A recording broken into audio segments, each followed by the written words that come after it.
Okay, what God thinks. I wish to know myself. God, what do you think? 30-second answer. I hope he smiles. Yeah, I don't know God's heart for the politics, but I know that he wants our nation to come back to him. And whether he brings us into a good place, an easy place, for an easy ride, then maybe that's just his grace. Or if he brings us into a harder place so that people would seek his face, I don't know, but I know one thing. I don't know politics, but I know that God wants the salvation of Israel. Well, I think in a big way, God doesn't care about politics. Politics should care about God and what he is saying. And there are scriptures in the Psalms, for example, why a nation rises against his people and against Israel and making plots and different plans. And then it says, God will laugh.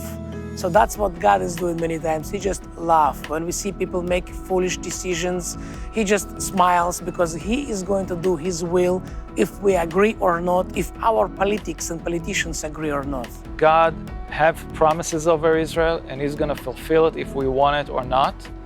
But I think it's important for us as believers, for the Jews and the Arabs, that will not let the politics of this world enter our message. My place is to pray and to understand what's God's plan.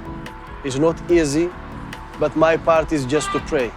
To love your neighbor is to love your neighbor, you know. It's the Arabs, it's the Areas, the Ali, it's the Muslims, it's the Jewish, to love them.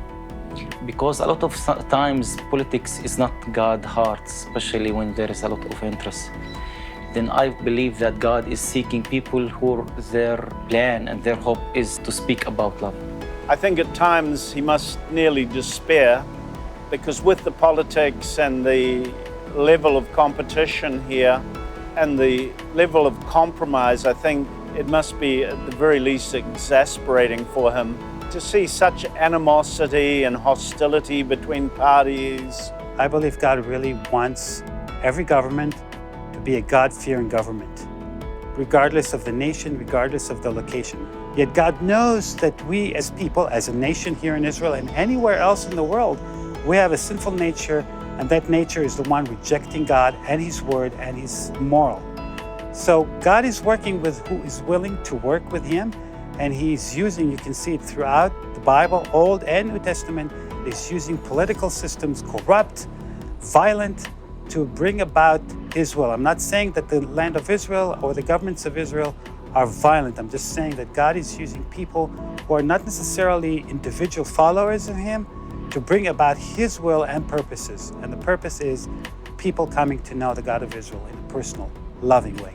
I think it's really important that we will see up, not right and not left, but we trust in God, and wherever he brings, it will be a blessing for us.